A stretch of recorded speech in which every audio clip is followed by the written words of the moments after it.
আমাদের জামাত ইসলামীর ভিশন নিয়ে উনি কথা বলেছেন, শুনেছেন আপনারা? ভিশনটা কি? মানবতার সেবার মধ্য দিয়ে রাষ্ট্র পরিচালনার যোগ্য লোক তৈরি করার মধ্য দিয়ে আমরা আল্লাহ তাআলার দ্বীনকে বিজয়ী করতে চাই। রাষ্ট্র পরিচালনার যোগ্য লোক তৈরি না হলে তো আল্লাহ আমাদের হাতে কি ক্ষমতা দেবেন?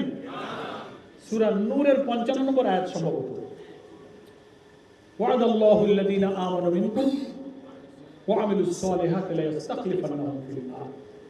ঈমান আনার পর, আল্লাহর উপরে দৃঢ় বিশ্বাসের পরে, যোগ্যতা, চরিত্র, আখলাক, দক্ষতার দিক থেকে আল্লাহর পছন্দনীয় যোগ্যতা যারা অর্জন করতে পারবে, আল্লাহ তাদের সাথে ওয়াদা করছেন লা ইস্তাখলিফান্নাহুম ফিল আরদ, পৃথিবীতে আল্লাহ অবশ্যই তাদেরকে খেলাফতের দায়িত্ব দান করবেন। আর 72-এর মধ্যে পাস, 71-এর মধ্যে পাস, এটা কি যোগ্য হইল? শুরুতে তো কইছিলাম যে আকেল মানকে নিয়ে ইশারায় কাফি, বেশি ব্যাখ্যা দেওয়ার দরকার নেই। কি পরিমাণ যোগ্য হয়েছেন ওইটা দিয়ে মেপে নিতে হবে, নাকি বলেন? রাষ্ট্র, সরকার, সমাজ, দেশ, প্রশাসন, judiciary, defence, administration, education, economy, banking system, civil administration, সব জায়গায় চালাবার জন্য দক্ষতা, যোগ্যতায় মহান আল্লাহর কাছে আমাদেরকে যোগ্য বিবেচিত হতে হবে। সেই জন্য জনশক্তি, মান, জাগতিক, বৈষয়িক, মানবিক সমস্ত গুণাবলীর সমন্বয়ে ইসলামী আন্দোলনের নৈতিক ভিত্তি তৈরি করতে হবে। তখনই এই আয়াত আমাদের জন্য প্রযোজ্য হবে, লা ইস্তাখলিফান্নাহুম ফিল আরদ, আল্লাহ খেলাফতের দায়িত্ব তাদেরকে দান করবেন। যতক্ষণ বিলম্ব হচ্ছে ততক্ষণ বুঝতে হবে উই হ্যাভ সাম লিমিটেশনস, আমাদের কিছু সীমাবদ্ধতা আছে, আমাদের কিছু দুর্বলতা নিশ্চয়ই আমাদের মধ্যে আছে কিনা বলেন?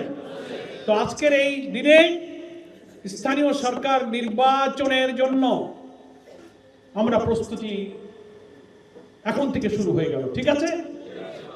আমির জামাত ঘোষণা দিয়েছেন কেন্দ্রের পক্ষ থেকে, জেলা আমির সাহেব সহ সবাই হয়তো পেয়ে গেছেন যে আগামী স্থানীয় সরকার নির্বাচনে আমরা অংশগ্রহণ করব সর্বস্তরে।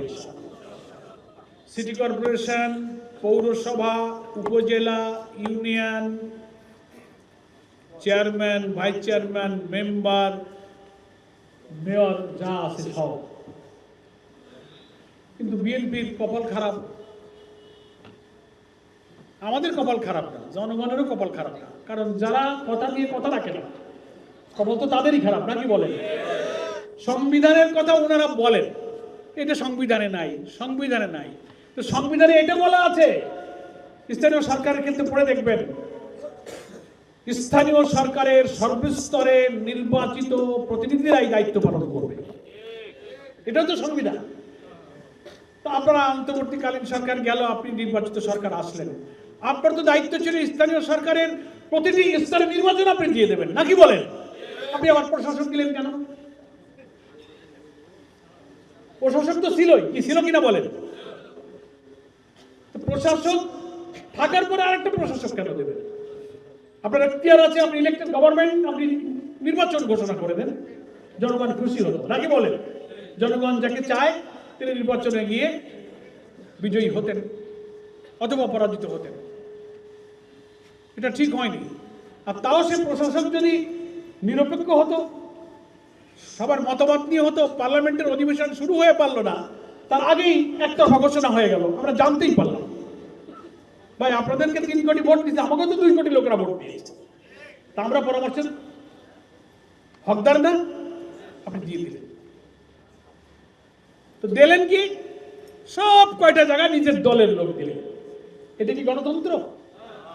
এটা কি ডেমোক্রেসি?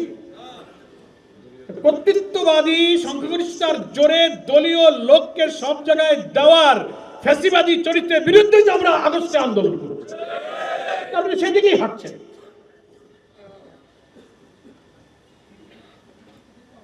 এখন আবার শুনতে পাচ্ছি মাঝখানে উনি সব জেলা পরিষদও দিয়ে দিয়েছেন। এখন শোনা যায় যে উনি উপজেলা তো দয়া করে দেবেন। আমরা বলি আমার ভাই বন্ধুরা, এই কামটা দয়া করে করবেন না।